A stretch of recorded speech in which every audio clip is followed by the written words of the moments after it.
Hey, I'm Susan, a 32-year-old single and proud woman who leads a $25 million business. This success wasn't just handed to me. My journey involved my now ex-husband Ryan, though not in the way you might think. He excelled at making me feel small and worthless, which oddly fueled my drive to prove him wrong. The saga began when I was 26, fresh out of fashion school. I moved to Portland, eager to dive into the fashion scene, but breaking into that world was tough. I landed a job as a brand consultant for an art and antiques company. That's where I met Ryan, at an art museum. He was flashy, buying expensive pieces. He wasn't my type, but we clicked. Fast forward 2 years, and we were married. I moved into his luxurious mansion. He was the head of a luxury adventure travel company, raking in 6 figures a year. But, true to form, he was still all about chasing girls. Driven by my career and passion for fashion, I juggled my job and my fashion side projects. Life felt repetitive minus 9 to 5 during the week, socializing on weekends and sewing in my downtime. I had a vision and had been playing with fabrics for years. Back in college, I made custom dresses and I wasn't too shabby at it. But launching a fashion label was a different ball game.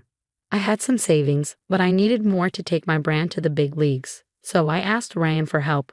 Hey honey, I've been thinking. I want to start a business. I've been putting my dreams aside, and since we're not planning on having a baby anytime soon, now seems like the perfect time. If that's what you really want, you know running a business isn't easy, right? It's going to demand serious hustle. Yeah, I get it. I've thought this through. The thing is, I need your help. I know it's a big ask, but could you help me out with some money? Are you kidding me? The day I married you, I promised we'd be in this together. Too bad you forgot about our wedding vows, huh? No, I remember everything. Are you sure about this? What's mine is yours, remember. I love you. You're the best. With Ryan's help, I took the plunge and started my company.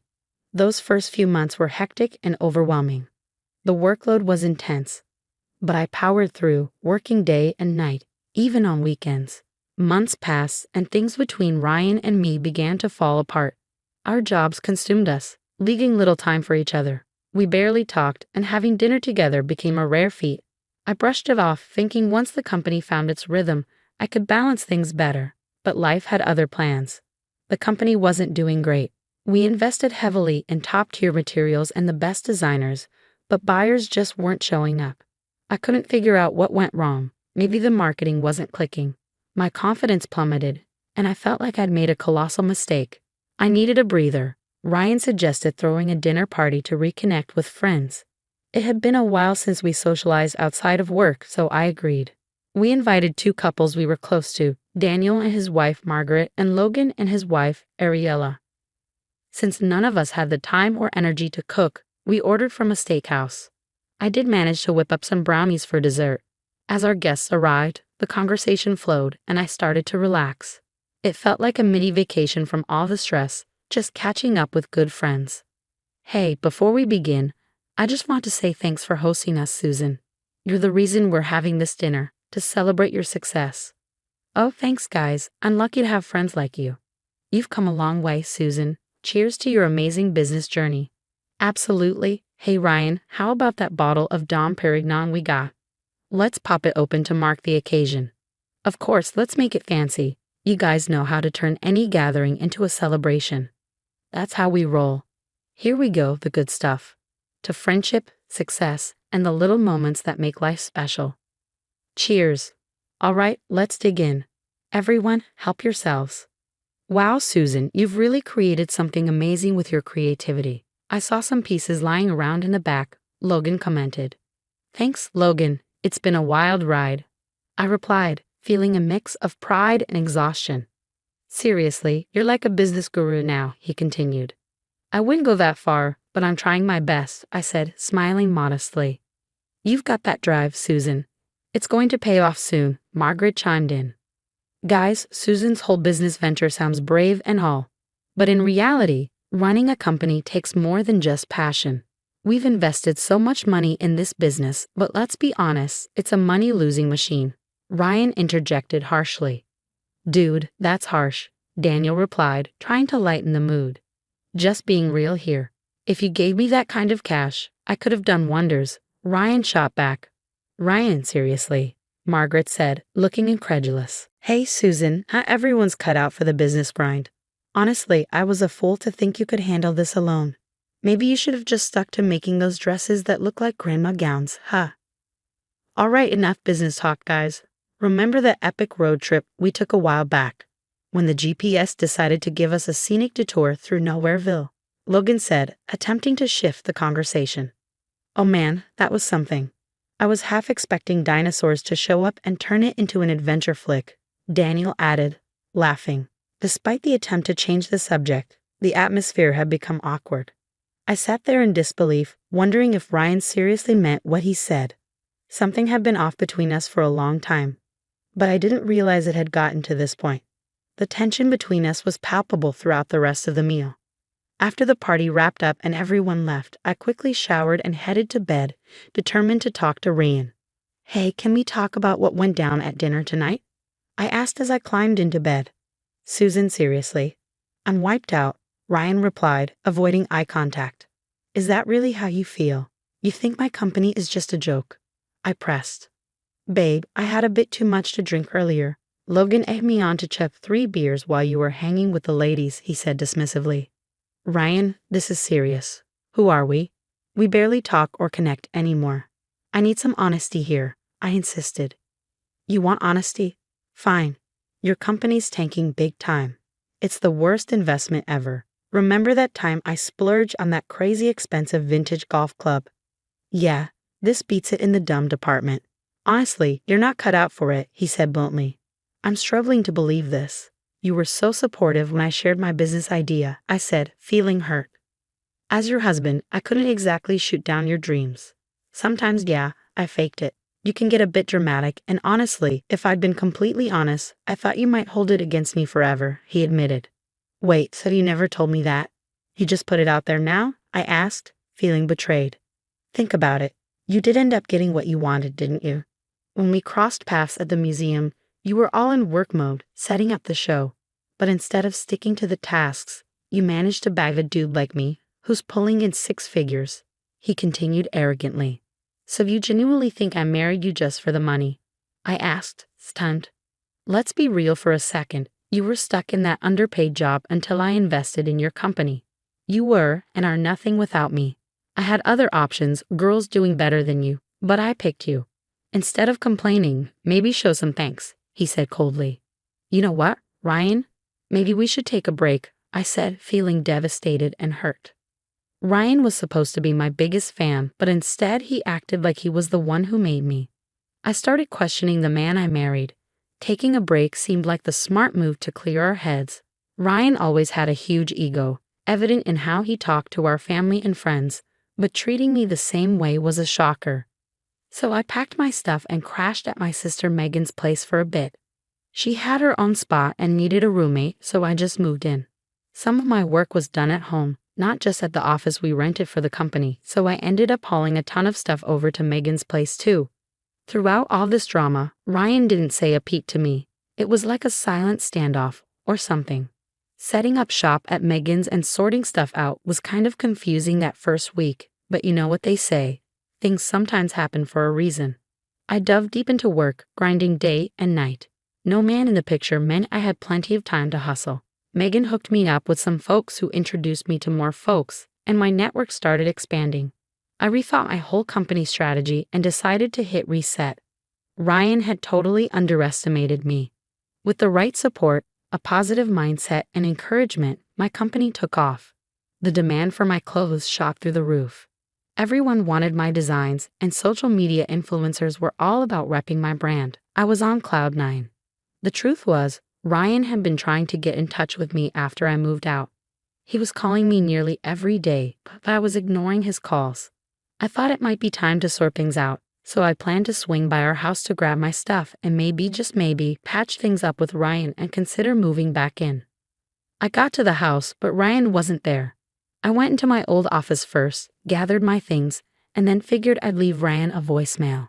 Hey, I swung by and used my spare key to grab a few things, but you know there's more to it. I wanted to see you too. I might have gone a bit overboard. As I was in the middle of leaving that voicemail, I paused and walked into our bedroom.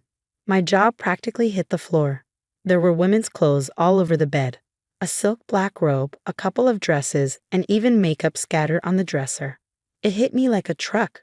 Ryan had been seeing someone else.